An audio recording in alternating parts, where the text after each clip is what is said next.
Boss cinema ಹಲವು ಕಾರಣಗಳಿಗೆ ಸುದ್ದಿ ಮಾಡಿರ್ತಕ್ಕಂಥದ್ದು. ಸೊ ಈಗ ಕಡೆಗೂ ಕೂಡ ಒಂದು ರಿಲೀಸ್ಗೆ ರೆಡಿ ಆಗಿದೆ. ಸೊ ಸಿನಿಮಾದಲ್ಲಿ ಅಭಿನಯಿಸ್ತಿರ್ತಕ್ಕಂತಹ ನಟಿ ವಂದಿತಾ ಗೌಡ ಅವರು ನಮ್ಮ ಜೊತೆ ಇದ್ದಾರೆ.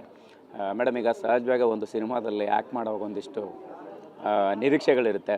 ಆ್ಯಕ್ಟ್ ಮಾಡಿದ ಮೇಲೆ ಒಂದಿಷ್ಟು ಕ್ಯಾಲ್ಕುಲೇಷನ್ ಶುರು ಆಗುತ್ತೆ. ಪರ್ಟಿಕ್ಯುಲರ್ಗೆ ಈ ಸಿನಿಮಾದ ವಿವಾದಗಳೆಲ್ಲವೂ ಕೂಡ ನೋಡ್ತಾ ಬಂದಿರಿ. ಫೈನಲಿ ಏನು ಅನಿಸ್ತಿದೆ? ತುಂಬ ಕನ್ಫ್ಯೂಷನಲ್ಲಿದ್ದೀನಿ, ಜೊತೆಗೆ ಭಯನೂ ಇದೆ. ಬಟ್ ಅದನ್ನೇ ನಾನು ಪಾಸಿಟಿವ್ ಆಗಿ ತೊಗೊಂಡೋಗೋದಕ್ಕೆ ಇಷ್ಟಪಡ್ತೀನಿ. ಸಿನಿಮಾ ಸೆಲೆಕ್ಟ್ ಮಾಡಿಕೊಂಡಾಗ ಎಷ್ಟು ಧೈರ್ಯದಿಂದ ತೊಗೊಂಡೆ, ಅದೇ ಧೈರ್ಯ ಈಗಲೂ ಇದೆ. ಜನಗಳು ಸಿನಿಮಾ ಥರ ನೋಡಿ ಪಾತ್ರಗಳನ್ನ ಇಷ್ಟಪಡ್ತಾರೆ ಅಂತ ಭಾವಿಸಿದ್ದೀನಿ. ನೋಡಬೇಕು ಸರ್. ಈಗ ಅಂದರೆ ಈ ಸಿನಿಮಾ ಶುರುವಾದಾಗ ಒಂದು ಹೆಸರಿತ್ತು, ಈಗ ಹೆಸರನ್ನ ಚೇಂಜ್ ಮಾಡ್ಕೊಂಡಿದ್ದೀರಿ ಅಂತ. ಯಾವ ಕಾರಣಕ್ಕೆ, ಹೇಗೆ ಏನು ಅಂತ? ಹೆಸರು ನಂದು ಇದು 1.5 ವರ್ಷ ಹಿಂದೆ ಸಿನಿಮಾ ಮಾಡಿದ್ದು. ಅದಾದಮೇಲೆ ನಾನು ಲಕ್ಷ್ಮೀಪುತ್ರದ ಮೂಲಕದಿಂದ ವಂದಿತಾ ಅಂತ ಚೇಂಜ್ ಆಗಿದೆ. ಸೊ ಅದೇ ರೀಸನ್ನು. ಅದಕ್ಕೆ ಒಂದು ಪರ್ಟಿಕ್ಯುಲರ್ ಪ್ಲ್ಯಾಟ್ಫಾರ್ಮ್ ಸಿಕ್ಕಿದಾಗ ಅದನ್ನು ಹೇಳೋಕ್ಕೆ ಇಷ್ಟಪಡ್ತೀನಿ. ಇನ್ನೊಂದು, ಈ ಸಿನಿಮಾದ ಸೆನ್ಸಾರ್ ಟೈಮಲ್ಲೂ ಕೂಡ ಅಂದರೆ ಸಿನಿಮಾದಲ್ಲಿರುವಂಥ ಪಾತ್ರಗಳು ಮತ್ತು ಅದರ ಹೆಸರುಗಳು ಒಂದಿಷ್ಟು ನೈಜ ಘಟನೆಗೆ ಹತ್ತಿರ ಆಗುತ್ತೆ ಅನ್ನೋ ಕಾರಣಕ್ಕೆ ಚೇಂಜ್ ಮಾಡಿ ಅನ್ನೋಂಥ ವಿಚಾರ ಇತ್ತಂತೆ. ಅದೆಲ್ಲವೂ ಕೂಡ ನಿಮ್ಮ ಗಮನಕ್ಕೆ ಬಂತ? ನಿಮಗೆ ಆ್ಯಕ್ಟ್ ಮಾಡೋಂಥ ಟೈಮಲ್ಲಿ ಹೇಗೆ ಅನ್ನಿಸ್ತಾ ಇತ್ತು ಅನ್ನೋವಂಥದ್ದು ಪಾತ್ರದ ವಿಚಾರಗಳು?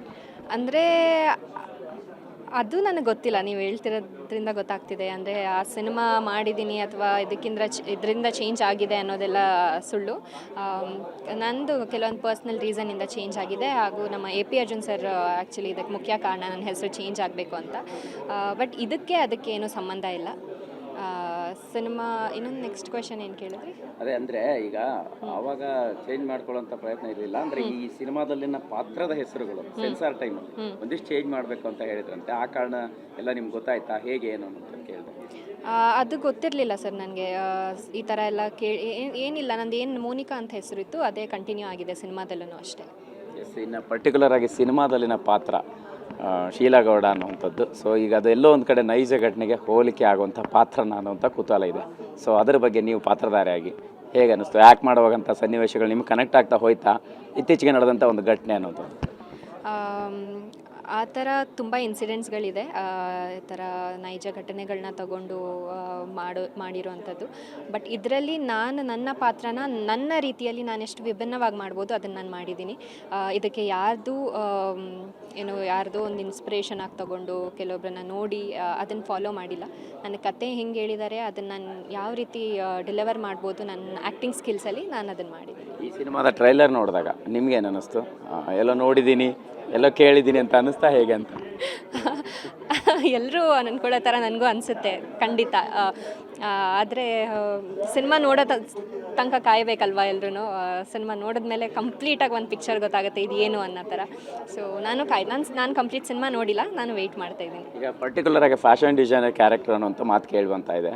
ಸೊ ನೀವು ಫ್ಯಾಷನ್ ಡಿಸೈನರ್ ಕೆಲಸ ಮಾಡಿರುವಂಥದ್ದು ಸಿನಿಮಾದಲ್ಲಿ ಪಾತ್ರಧಾರಿಯಾಗಿ ಏನು ಚಾಲೆಂಜಸ್ ಇತ್ತು, ಹೇಗೆ ಅನ್ನುವಂಥದ್ದು ಆ ಜರ್ನಿ ಹೇಳೋದು?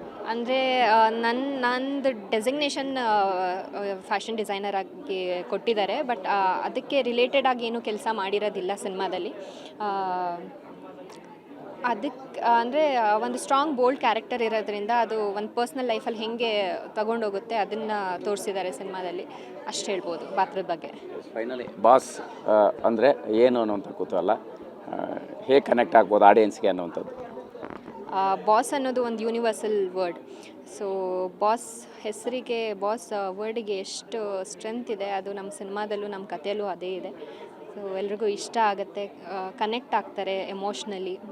ಸಿನಿಮಾನ ಏನೋ ಅಂದ್ಕೊಂಡು ಬಂದಿರ್ತಾರೆ, ಏನೋ ಯಾರ್ದು ಘಟನೆಗೆ ರಿಲೇಟ್ ಮಾಡ್ಕೊಂಡು. ಬಟ್ ಸಿನಿಮಾ ನೋಡಿ ಕಂಪ್ಲೀಟ್ ಆಚೆ ಹೋದ್ಮೇಲೆ ಅವರ ಪರ್ಸ್ಪೆಕ್ಟಿವ್ ಚೇಂಜ್ ಆಗುತ್ತೆ ಆ್ಯಂಡ್ ಇಷ್ಟಪಡ್ತಾರೆ ಅಂತ ಭಾವಿಸಿದ್ದೀನಿ. ಪರ್ಟಿಕ್ಯುಲರ್ ಆಗಿ ಅಂದರೆ ದರ್ಶನ್ ಸರ್ ಕಥೆನ ಅನ್ನೋ ಕಾರಣಕ್ಕೆ ಒಂದಿಷ್ಟು ಕೋರ್ಟ್ ಮೆಟ್ಲೇರಿತ್ತು. ವಿಜಯಲಕ್ಷ್ಮಿ ಮೇಡಮ್ ಕೂಡ ಈಗ ಗ್ರೀನ್ ಸಿಗ್ನಲ್ ಕೊಟ್ಟಿದ್ದಾರಂತೆ. ಸೊ ಅದ್ರ ಬಗ್ಗೆ ಏನು ಹೇಳ್ತೀರಿ ಅಂತ?